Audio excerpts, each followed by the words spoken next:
Hey everybody, good morning or good afternoon, whatever it may be for you right now.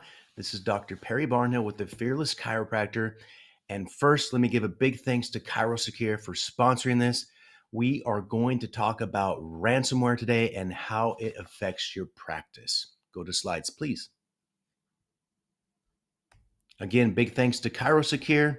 Okay, so let's go here. Ransomware, not if, but when. So we're going to talk about how you plan for it, how you prepare for it, and how you protect yourselves in the case of when it's probably going to happen at some point.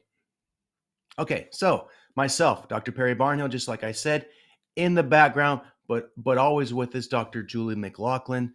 Why do we teach HIPAA? Well, we understand what it's like to be chiropractors, and also we understand what it's like to have concerns and even scares about HIPAA and what it is we need to do, what it is we shouldn't do, and how to protect ourselves and how to hopefully prevent any breaches from happening and to protect ourselves from having to pay any of those scary fines.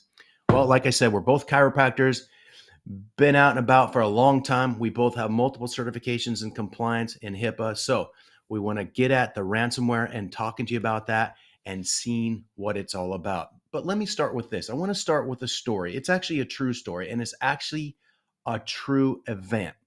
So I'm just going to go over this with you. It was approaching midnight on Sunday at the head of IT at a Florida hospital, and they had a problem. So the emergency room had their 100-bed facility. They called to report that they couldn't connect to the charting system that the doctors use to look up patients' medical histories.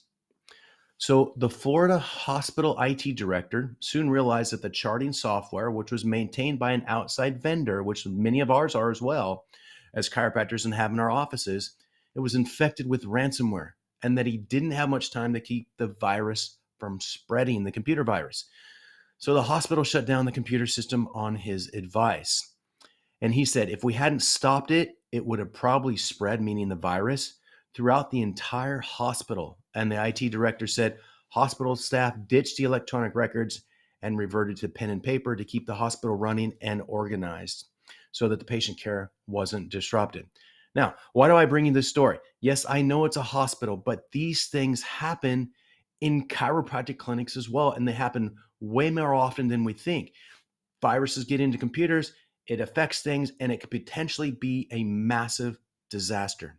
So, what is ransomware? Or at least what do most of us think ransomware is? Well, it is an extortion software, and it can lock your computer and then demand a ransom for its release, meaning a release of all the information that you have in your computer regarding patient files. So, in simple terms, the malware gains access to the device, and depending on the type of ransomware, either the entire operating system or individual files are encrypted. And then a ransom is demanded from you or from your office. This is bad news. We don't want to end up here. So, just some real quick facts here. These things seriously affect businesses. We know that, we hear about them all the time. But in our world, in our chiropractic clinics, it can cause devastation. These malicious actors, they're getting more sophisticated with their tactics, even pressing victims for payment to stop the release of stolen data. And the amount of cost it is just it's insanity, and it's actually getting worse. So let's do this. Let's just go through a quick little quiz here to bring some more awareness to this. So is this true or false? According to an IBM report of 2022, the frequency of ransom breaches has increased from previous years. I think I already answered that question for you. But anyways, think about that for a second. Yes, of course, true. 7.8% of breaches in 2021 increased to 11% in 2022, and it's increasing as we speak. Here's another thing. The impacts of a ransomware attack, it can be crippling. It includes monetary, permanent closures, especially smaller organizations. And what happens is these files can be deleted from our offices, from our computers, like our SOAP notes, our patient histories, everything that's associated with that file. Financial records and patient procedures and testing can be canceled because it literally could shut down, or at least potentially shut down your office. So what can we as individuals do to help prevent these things from happening? A, participate and complete any required training. Ensure your network security is in place. have your IT administrator contact information easily and accessibly, or all of the above?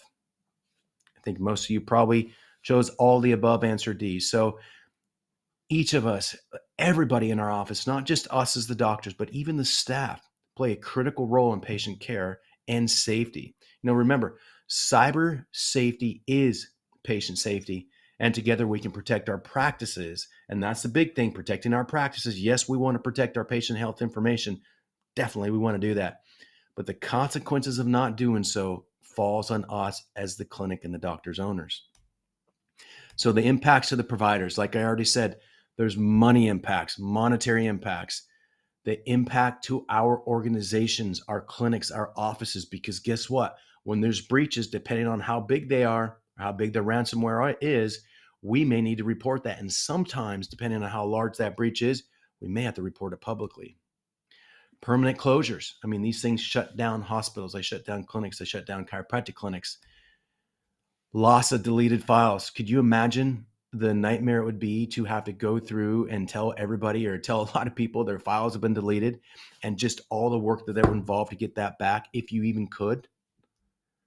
Delayed, canceled patient care. I mean, if we're shut down, we're shut down. If we can't access files, it's a big mess. System shut down, potentially crippling network systems and forcing manual transactions where possible. That's if we're lucky. So here's the thing. The best defense is a good offense. Most ransomware attacks are sent in phishing campaign emails. We've had shows on this where we talked about phishing and what it is. So make sure you go back and watch those as well. Stay alert when any email asks you to enter your credentials. Installing updates in your computers, in software whenever you're prompted to do so.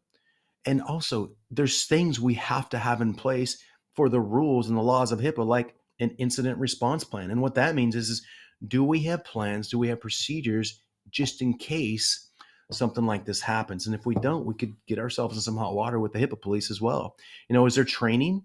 Should I be aware of to understand my practice's security policies? Absolutely. There's training. We provide that, but you have to provide it to your staff as well and yourself. Do you have emergency contact lists? I mean, there's lists that we need to have to help preserve these things. And if one of these things happen, who do we contact? It needs to be written down. So here's some resources. Sometimes people ask, hey, what are your resources? Our resources come, as I call it, right from the horse's mouth, or the HHS, the OCR, the Office of Civil Rights. And remember, the Office of Civil Rights, they're the police of HIPAA. If something happens, these are the folks we got to report to. So you can take a screenshot of this if you want to go check this out. So what are some next steps? Here's something you can do. Just a quick HIPAA compliance checklist. It's real simple. Go through here, click that QR code, download the list. You should be able to go through this list, literally each and every one of these points, and answer the question, meaning, yes, we do that. Yes, we have training. If you don't do these things, you may think about reaching out to us, or at least somebody. You got to have this in place for your office. So if you have more questions, you can get a hold of us, betterhipablueprint.com. You can contact myself at Dr. Perry, or at Dr. Perry at betterhipablueprint.com. If you'd like to speak with Dr. Julie, you can reach out to her as well, Dr. Julie at betterhipablueprint.com. If you'd like to schedule a demo of the HIPAA program, we have a demo. We're happy to hop on the phone with you, hop on Zoom with you, and show you this and show you what it's all about. Just go to go.fearlessprovider.com/demo. Again, I want to thank everybody for attending this short message regarding ransomware. We want to thank ChiroSecure. And in the meantime, everybody have an amazing day.